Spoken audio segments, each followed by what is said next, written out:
신약 성경 146쪽 요한복음 4장 1절에서 15절까지의 말씀을 교독하겠습니다.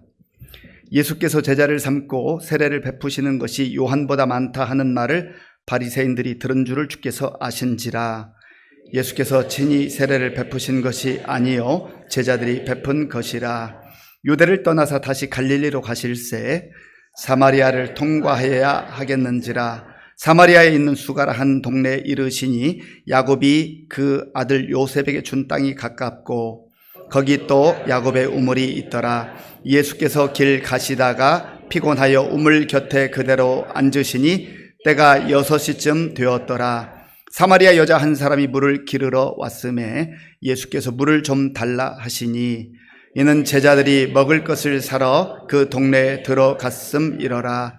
사마리아 여자가 이르되 당신은 유대인으로서 어찌하여 사마리아 여자인 나에게 물을 달라 하나이까 하니 이는 유대인이 사마리아인과 상종하지 아니함이러라. 예수께서 대답하여 이르시되 네가 만일 하나님의 선물과 또 네게 물 좀 달라 하는 이가 누구인 줄 알았더라면 네가 그에게 구하였을 것이요 그가 생수를 네게 주었으리라. 여자가 이르되 주여 물기를 그릇도 없고 이 우물은 깊은데 어디서 당신이 그 생수를 얻겠사옵나이까. 우리 조상 야곱이 이 우물을 우리에게 주셨고 또 여기서 자기와 자기 아들들과 짐승이 다 마셨는데 당신이 야곱보다 더 크니이까. 예수께서 대답하여 이르시되 이 물을 마시는 자마다 다시 목마르려니와 내가 주는 물을 마시는 자는 영원히 목마르지 아니하리니 내가 주는 물은 그 속에서 영생하도록 솟아나는 샘물이 되리라. 여자가 이르되 주여 그런 물을 내게 주사 목마르지도 않고 또 여기 물 기르러 오지도 않게 하옵소서. 아멘. 예, 우리 옆에 계신 분들, 앞에 계신 분들 밝게 웃으면서 인사하겠습니다. 반갑습니다. 잘 오셨습니다. 예, 우리 교회표로 인사하겠습니다. 우리는 함께 사랑하고 함께 용서하는 성령 공동체입니다. 예, 한 번만 더 우리 자신이 들을 수 있도록 또 옆 사람도 들으면 더 좋아요. 잘 되고 있습니다. 다 잘 될 겁니다. 한국사회 보장정보원이라는 기관이 있습니다. 이 기관에서는 해마다 한국 사회에서 일어나는 중요한 일들을 또 관찰하고 연구해서 보고서를 작성합니다. 금년 초에도 보고서를 작성했는데 먼저 이 기관에서는 WHO 그러니까 세계보건기구에서 설문조사한 내용을 인용을 했습니다. 사람들이 외롭게 살아가고 있다라는 겁니다. 우리나라 사람뿐만 아니라 전 세계에 있는 사람들이 참 외롭게 살아가고 있대요. 그래서 외로움이라고 하는 마치 질병과 같은 것이 전 세계의 사람들을 힘들게 하고 있다라는 겁니다. 금년 초를 기준으로 하면 전 세계 인구 한 82억 정도 됩니다. 그런데 외로움에 시달리고 고통당하는 사람이 6분의 1 정도 된다고 해요. 이것을 수치로 환산하면 82억 가운데에 17억 명이 외롭고 고립감 가운데 그렇게 힘겹게 살아간다라고 하는 겁니다. 그런데 우리 대한민국은 이 외로움의 수치가 세계 평균은 조금 높습니다. 세계 평균은 이 153개국에서 이제 조사한 내용인데요. 6분의 1이라고 한다면 우리나라는 5분의 1이에요. 5분의 1. 그래서 5천만 명을 기준으로 하면 1,000만 명이 외로움 가운데, 고독 가운데 힘겹게 지내고 있다라고 하는 겁니다. 그래서 세계보건기구에서는 이 보고서의 주제를 외로움에서 사회적 연결로라고 하는 주제를 가지고 홀로 있게 내버려 둬서는 안 된다라는 거지요. 혼자 살아가다 보면 그 마음도 피폐해지고 정신도 피폐해지고 너무너무 삶이 어렵다라고 하는 겁니다. 그러다 보면은 우리도 간혹 이제 뉴스를 통해서 듣습니다만은 고독사 하는 경우도 있어요. 그 인생의 말년 홀로 죽어가는 거예요. 가족들도 모르고 이웃도 모르고 친구도 모르고, 그래서 어떤 경우는 참으로 안타깝게 세상을 떠났는데 시신이 부패해가지고 일주일이 지나기도 하고 또 한 달이 지나기도 하고 하는 그런 안타까운 소식도 우리가 듣고 있지 않습니까? 저와 여러분들은 어떻게 지내고 있습니까? 혹시 외로움 가운데 힘겨워하지 않습니까? 오늘 본문에 보면 예수님께서 활동하던 시대에도 외로움 가운데 힘겹게 살아가는 사람들이 있었습니다. 예수님이 유대라고 하는 지역을 방문하셨다가 이제 갈릴리, 북쪽에 있는 갈릴리로 가시는데 그 중간에 사마리아라고 하는 곳이 있습니다. 이 사마리아를 통과해서 가게 됐습니다. 그런데 보통 유대 사람, 남쪽에 있는 유대 사람이 북쪽에 볼 일이 있으면 사마리아를 통과하지 않습니다. 거리로 하면 사마리아를 통과해야 좀 빨리 갈 수 있어요. 그런데 멀리 돌아가는 거예요. 요단강을 건너서 오른쪽에는 오늘날로 말하면 요르단 지역, 그 베레아 지역을 거쳐서 또다시 요단강을 건너서 그렇게 갈릴리로 가곤 했습니다. 예수님이 그러면 왜 사마리아를 통과해서 북쪽 갈릴리로 가시는가? 시간이 없어서 급해서 그렇게 가시는 것인가? 그렇지 않습니다. 예수님은 사마리아 사람들이 어떤 상태에 있는가를 알고 계세요. 사람들이 다 꺼려하고 오히려 먼 길을 우회해서 그렇게 돌아감에도 불구하고 예수님은 그 사람들이 잘 다니지 않는, 꺼려하는 그곳을 지나가게 됐다라는 겁니다. 자, 본문 3절에서 6절까지, 3절에서 6절까지를 제가 읽겠습니다. 유대를 떠나사 다시 갈릴리로 가실새 사마리아를 통과하여야 하겠는지라 사마리아에 있는 수가라 하는 동네에 이르시니 야곱이 그 아들 요셉에게 준 땅이 가깝고 거기 또 야곱의 우물이 있더라. 예수께서 길 가시다가 피곤하여 우물 곁에 그대로 앉으신 때가 6시쯤 되었더라. 아멘. 예수님이 유대를 떠나서 갈릴리로 가시는데 사마리아를 통과하게 된 겁니다. 그리고 수가라고 하는 그 동네의 우물 곁에서 피곤한 상태로 이렇게 앉아 계셨습니다. 그때 제자들은 마을로 먹을 것을 사러 가게 된 것이죠. 그러면 왜 유대 사람들은 이 사마리아 그 지역을 거쳐가는 꺼려 했을까? 이거 역사적 배경이 있습니다. 솔로몬 이후에 르호보암이라는 왕이 이제 이스라엘 왕이 되었는데 여로보암이라는 사람이 와가지고 요청을 했어요. 백성들이 너무 힘드니까 좀 우리에게 노동하는 일을 감해주세요. 그런데 듣지 않는 겁니다. 그래서 결국은 북이스라엘과 남유다로 이렇게 분단되는 아픔을 겪게 됐습니다. 그런데 북쪽 이스라엘의 모든 왕들을 비롯한 사람들이 하나님을 제대로 섬기지 않는 거예요. 하나님을 섬긴다고 말은 하지만 하나님께 예배드린다고 흉내도 내지만 그러나 그들의 중심에는 우상을 섬기는 그런 잘못된 습성에 빠지기 시작했습니다. 그래서 점점점 하나님으로부터 멀어지게 됐던 것이죠. 하나님께서 선자를 보내서 나에게로 돌아오라, 나에게로 돌아오라, 그 길만이 살 길이라고 말씀하셨지만 이들은 하나님의 그 말씀을 듣지 않았습니다. 결국은 BC 722년에 아수르라고 하는 강력한 제국에 의해서 북쪽 이스라엘이 멸망당하게 되었습니다. 그리고 북쪽 이스라엘의 중심지인 사마리아 그 지역을 중심으로 아수르 사람들이 정책을 펴는 거예요. 아수르 제국에서 그 북쪽 이스라엘 사마리아 지역까지 거리가 좀 멀거든요. 그러니까 이들을 자기들이 이렇게 흡수하기 위해서 결혼 정책을 펼칩니다. 그래 아수르 사람들을 보내서 그 북쪽 이스라엘 사람들과 결혼하게 만들어요. 그러니까 남쪽에 있는 유다 사람들은 저 사마리아 사람들은 이제 순수한 유대인들이 아니다. 저들은 혼혈이 되었다라고 그렇게 판단하게 된 겁니다. 그래서 유대인으로 같은 동족으로 취급하지 아니하고 이방인처럼 그렇게 여기게 됐던 거예요. 그러니까 그들을 만나고 싶지도 않고 그들과 뭐 이렇게 접촉하고 싶지 않은 거예요.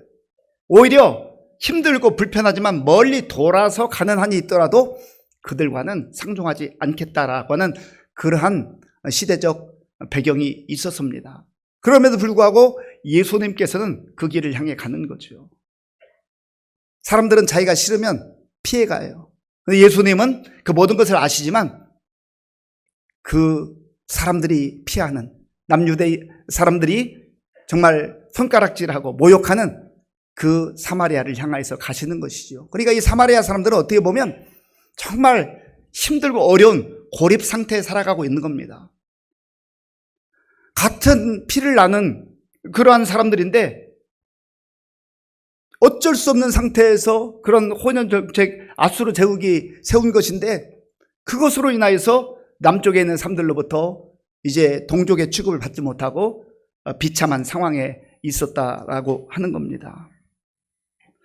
그런데 예수님께서 그 우물가에 앉아 있을 때 그 시간이 6절에 보면 때가 6시쯤 되었다 했습니다. 6시가 되었다. 이 6시 유대의 시간을 복음서에서 이렇게 우리가 살펴볼 때 오늘 우리의 시간으로 좀 환산을 하면 더하기 6을 하면 됩니다. 더하기 6. 그러니까 6시니까 더하기 12 하니까 낮 12시예요.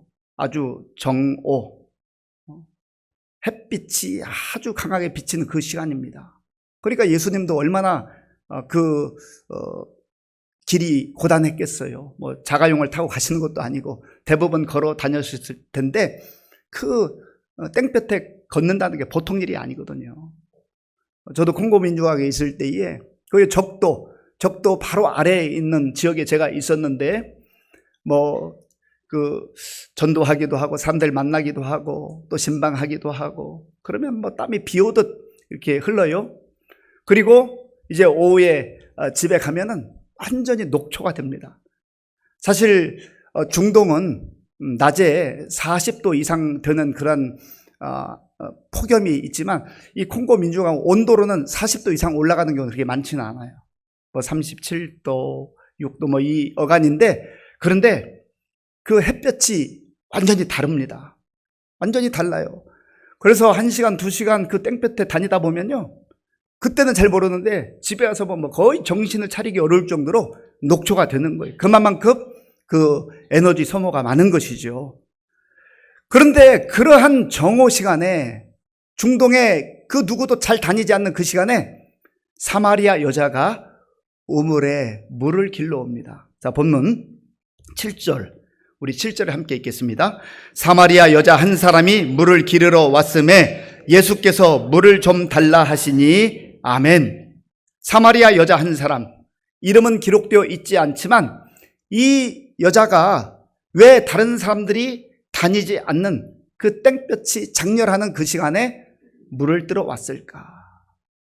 궁금하잖아요. 사마리아 지역은 이미 남쪽 유다 사람들로부터 혼혈 민족이라고 그렇게 손가락질 밟고 사람 취급 받지를 못하는 상황에 있었습니다. 그런데 이 사마리아 여자는 그런 고립된 사회 속에서 손가락질을 받는 그러한 사회 속에서 또 다른 고립된 사람으로 살아가는 거예요. 이 시간에는 사람이 다니지 않기 때문에 이 여자가 이 시간을 선택한 것은 사람을 만나고 싶지 않다는 겁니다. 사람을 만날 자신도 없고 만나고 싶지도 않은 거예요. 사람을 피하고 싶은 거예요. 그러니까 아무도 다니지 않는 그 시간 낮 12시에 우물가에 물을 기르러 왔네. 그런데 뜻밖에도 유대 남자가 거기에 있었어요. 그리고 그 유대 남자 겉으로 볼 때는 이 사마리아 여자는 아직 모르잖아요. 예수님께서 물을 좀 달라 이렇게 말을 거는 겁니다. 그러니까 이 사마리아 여자가 깜짝 놀라서 하는 얘기가 9절에 있습니다. 9절 제가 읽겠습니다. 사마리아 여자가 이르되 당신은 유대인으로서 어찌하여 사마리아 여자인 나에게 물을 달라 하나이까 하니 이는 유대인이 사마리아인과 상종하지 아니함이러라. 아멘. 어느 유대 사람도 자기에게 말을 걸어온 적이 없는데 이 낯선 유대 남자가 말을 걸어오니 당황한 겁니다. 그러면서 묻는 거예요. 어찌하여 당신은 유대인으로서 사마리아 여자인 나에게 물을 달라고 합니까? 차라리 물을 안 마셨으면 안 마셨지. 보통 유대 사람들은요, 이 사마리아인과 말도 하지 않거든요. 그런데 여기서 유대인이 사마리아인과 상종하지 않았다라고 표현이 있는데, 이 상종하다라는 것은 쉰크라오마이라는 단어, 쉰크라오마이. 이 단어의 의미 속에는 어떤 뜻이냐면, 함께 앉아서 밥을 먹으면서 그릇을 함께 사용하는 걸 말해요. 그릇을 함께 사용하다. 뭐 요즘은 우리 한국의 음식 문화도 많이 바뀌고 있습니다. 함께 이렇게 음식을 먹다, 요즘은 또 코로나 이후에 개인적으로 이렇게 음식을 떠서 먹는 그런 문화가 또 확산되고 있죠. 어쨌든 지금 상종하지 않는다라고 하는 말은 당신들과는 얼굴 보기도 싫고 말하는 것은 말할 것도 없고 아예 안 만났으면 좋겠다, 그렇게 생각하고 살아간다라고 하는 겁니다. 우리도 간혹 이 상종 못할 사람들 이런 말을 듣는 경우가 있어요. 가급적 그런 말을 하면 안 되는데요, 가끔 그런 얘기를 하는 경우도 있죠. 아니, 저 사람은 정말 상종 못할 사람이야. 그게 무슨 말이에요? 무서운 말입니다. 심각한 말이에요. 상처와 분노가 가득해서 저 사람과는 아주 대면하기 싫다는 거예요. 얼굴을 안 보고 살았으면 좋겠다. 그러니까 얼마나 그 관계가 정말 끼어져 있고 또 단절되어 있는 상태인가를 말하는 것 아니겠습니까? 지금 사마리아 여자 입장에서는 유대 사람들이 그렇게 자기들을 대하는데 이 특별한 경험을 하게 된 것이죠. 예수님과의 그 대화 속에서 왜 이 사마리아 여자가 사마리아라고 하는 그 지역에 고립되고 그런 지역에서도 또 다른 고립 가운데 살았는가? 16절 이후에 나오는데요, 우리가 함께 읽지는 않았습니다만은 예수님께서 이 여자가 남편이 5이 있었는데 지금 함께 사는 남자는 6번째 남자라는 거예요. 여러분, 한 남자와 여자가 만나서 사랑하고 이 험한 세상을 정말 의지하며 살아가는 것도 사실 감사한 일이기도 하지만 때로는 생각보다 쉬운 일은 아닙니다. 그런데 5 남자와 함께 살았고 또 이제 6번째 남자와 아직 혼인신고하지 않고 살아가는 이 여인, 성경에서 자세히 설명하고 있지는 않습니다만은 얼마나 기구한 인생이에요. 거기에 얼마나 많은 사연이 있겠어요. 얼마나 많은 고통과 눈물과 수치가 있겠습니까? 이 여인을 예수님께서 만나기 위해서 우회 도로를 가지 않고 유대인들이 가지 않는 그 사마리아 길을 통과해서 가시는 거예요. 그저 우연한 그런 만남이 아니라는 거예요. 예수님께서는 이 사마리아 여자가 정말 그런 아픔과 고통과 외로움 가운데 사는 것을 아시고 아무도 만나고 싶지 않은 그런 시간, 낮 12시에 그 우물가에 오는 것을 아시고 거기서 기다리고 계셨던 것이죠. 예수님이 이 여자에게 이렇게 말씀하셔서 10절 말씀 제가 읽겠습니다. 예수께서 대답하여 이르시되 네가 만일 하나님의 선물과 또 네게 물 좀 달라 하는 이가 누구인 줄 알았더라면 네가 그에게 구하였을 것이요 그가 생수를 네게 주었으리라. 아멘. 예수님께서 지금 이 여인에게 물을 좀 달라고 말씀하셨지만 그러나 그것은 이 여인과의 만남의 접촉점으로 사용하신 거고요, 예수님께서는 이 여인의 인생의 목마름과 갈급함을 아시기 때문에 하나님의 선물, 구원의 선물, 은혜를 주시기를 원하였던 거예요. 이 여인이 이렇게 사는 것이 너무나 안타깝고 불쌍하셨던 겁니다. 그래서 이 여인을 만나서 이제 예수님을 통하여서 새로운 인생을 살아가기를 원하셨던 것이죠. 내가 누구인 줄 알았다라면 너가 나에게 생수를 구하였을 것이다. 여기서 생수라고 말씀하신 것은 이 우물에서 얻을 수 있는 물을 말하는 게 아니에요. 자, 그 다음 내용을 보면 또 우리가 알 수 있습니다. 이 여자가 예수님께서 그렇게 하시는 말씀을 듣고 나서 아니 당신은 이 물이 깊고 또 물을 기를 그릇도 없는데 나에게 물을 달라고 요청하면서 어떻게 생수를 주겠다고 말씀하십니까? 이 우물의 이름은 야곱의 우물인데 당신이 야곱보다 더 큰 분입니까? 그렇게 또다시 질문해요. 그때 예수님께서 하신 말씀이 오늘 13절과 14절에 있는데 우리 함께 읽겠습니다. 예수께서 대답하여 이르시되 이 물을 마시는 자마다 다시 목마르려니와 내가 주는 물을 마시는 자는 영원히 목마르지 아니하리니 내가 주는 물은 그 속에서 영생하도록 솟아나는 샘물이 되리라. 아멘. 이 물을 마시는 자마다 다시 목마르려니와. 예수님께서는 우물가에서 지금 물 얘기를 하시지만 사실은 여인에게 묻는 거예요. 너 5 남편과 살아봤지? 지금 6번째 남자와 살지? 행복이 있었더냐? 기쁨이 있었더냐? 인생에 만족이 있었더냐? 물으시는 거예요. 갈증이 있는 거예요. 물을 가지고 예수님께서는 그 내면에 이 여자가 가지고 있는 영적 피폐함과 갈급함을 말씀하고 있는 겁니다. 이걸 조금 확대 해석해 보면 이 여자는 남편을 찾아서 이리저리 헤매면서 때로는 쾌락을 추구하고 때로는 남편 그 사람을 의지하면서 살아보려고 했지만 자기에게 돌아온 것은 상처와 모욕과 눈물과 고통뿐이었습니다. 우리가 이 땅을 살아가면서 내가 무엇을 찾아 헤매고 있습니까? 많은 사람들이 물질을 찾아 헤매고 있어요. 돈을 찾아 헤매고 있어요. 지금보다 더 많은 돈을 좀 소유하면 내가 그것을 얻으면 내 갈증이 해결되지 않을까. 그러나 또 목말라요. 잠깐은 기쁨을 주기도 하고 또 마음에 이렇게 든든함을 주기도 하지만요. 또 이 돈을 없는 것도 어려움이지만 있어도 이 걱정, 이거 누가 가지고 갈까? 도둑이 오지는 않을까? 있다고 해서 다 해결되는 게 아니란 말이에요. 권력도 마찬가지입니다. 지금보다 조금만 더 힘 있으면 내가 내 마음대로 할 수 있고 떵떵거리면서 살 수 있을 것 같은데 그래서 사람들이 그것 때문에 권력을 추구하고 쫓아가지 않습니까?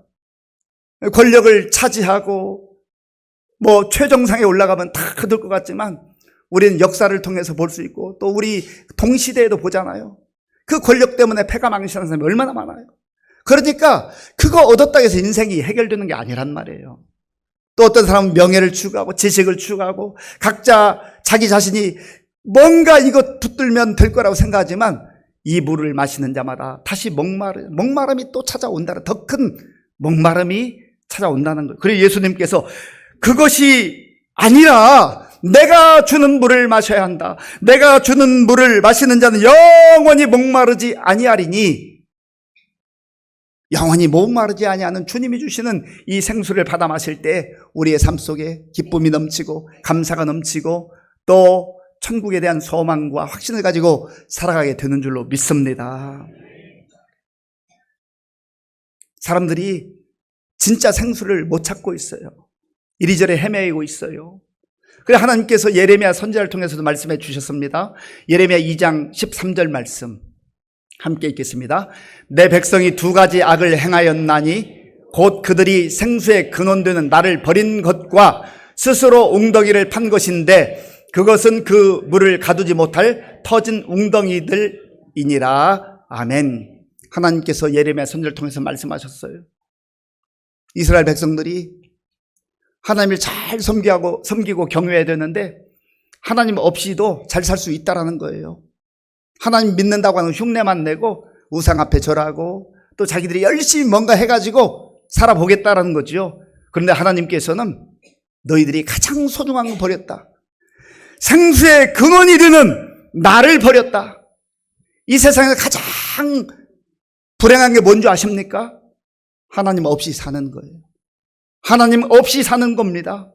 사람들은 하나님 없이도 내가 열심히만 하면 최선을 다하기만 하면 언젠가는 성공하겠죠. 언젠가는 잘 살 수 있겠지 하지만 그러나 갈수록 갈증이 더 심해지는 거예요.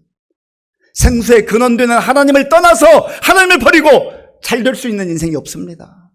하나님께서 말씀하시잖아요. 너희들 열심히 해서 그거 얻은 것, 그거 받은 것, 그리고 소유한 것, 그거 채워 넣으려고 웅덩이를 팠다는 웅덩이. 그런데 웅덩이가 어떤 웅덩이예요? 물을 가두지 못할 터진 웅덩이들이니라. 그러니까 많이 얻어가지고 노력해가지고 막 쏟아 부었어요. 거기다 내가 이만큼 맵다 했는데 하나님께서는 야 그거 웅덩이 다 터졌네. 그 남아있지 않네. 우리 속담에도 있지요. 어디에다 물을 부어요? 밑 빠진 독에 물 붓기. 물을 아무리 많이 부으면 뭐예요? 다 빠져나가는데 하나님 없는 인생이 그렇다라는 거예요. 그래서 정말 영적 목마름, 갈급함 속에 사람들이 허덕이고 살아가고 있다는, 이 여인이 그렇게 살아가고 있었어요.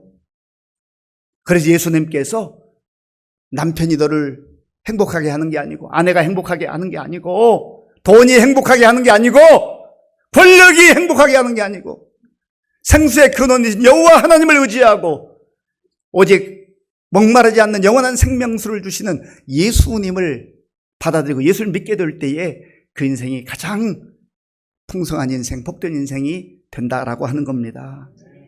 세상의 부귀영화를 경험했던 전도자 솔로몬이 말합니다. 전도서 1장 2절과 3절 말씀, 우리 함께 읽겠습니다. 전도자가 이르되 헛되고 헛되며 헛되고 헛되니 모든 것이 헛되도다. 해 아래에서 수고하는 모든 수고가 사람에게 무엇이 유익한가? 아멘. 이 전도자는 솔로몬은 이스라엘 왕이었고 그 어느 것보다 지혜가 있었고 부귀영화를 다 누렸거든요. 그런데 인생 말년에 보니까 인생이 헛되고 헛되며 헛되고 헛되니 모든 것이 헛되도다. 인생 무상이라고 그렇게 말하는 겁니까? 아니에요. 이 고백세교는 하나님 없는 인생, 하나님 없이 부귀영화, 그런 거 다 헛되다라는 거예요. 그래서 사람의 본분은 여호와 하나님을 잘 경유하는 것이 진정한 본분이다. 이제 전도서 마지막에 결론을 그렇게 맺고 있죠. 사랑하는 성도 여러분, 예수님께서도 요한복음 7장 38절에 이렇게 말씀하셨어요. 나를 믿는 자는 성경의 이름과 같이 그 배에서 생수의 강이 흘러나오리라. 예수를 믿게 될 때에 우리의 깊은 심령으로부터 주님이 주시는 생수의 강이 흘러넘치게 된 줄로 믿습니다. 오늘 우리가 함께 말씀을 들은 이 내용을 가장 어떻게 보면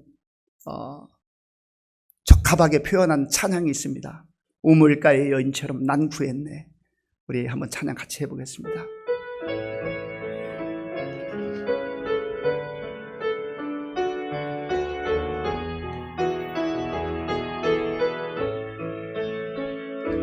우물가의 여인처럼 난 구했네. 헛되고 헛된 것들을, 그때 주님 하신 말씀, 그때 주님 하신 말씀, 내 샘에와 생수를 마셔라. 많고 많은 사람들이 찾았었네. 헛되고 헛된 것들을 주 안에 감추인 법에, 주 안에 감추인 법에 세상 것과 난 비길 수 없네. 오 주님 채우소서. 나의 잔을 높이듭니다. 하늘 양식 내게 채워주소서. 넘치도록 채워주소서. 오 주님 채우소서. 오 주님 채우소서. 나의 잔을 높이듭니다. 하늘 양식 내게 채워주소서. 넘치도록 채워주소서. 사랑하는 성도 여러분, 무엇을 찾아 헤매이십니까? 무엇을 찾아 헤매이십니까? 무엇을 더 많이 손에 쥐기를 원합니까? 예수님께서 말씀하십니다.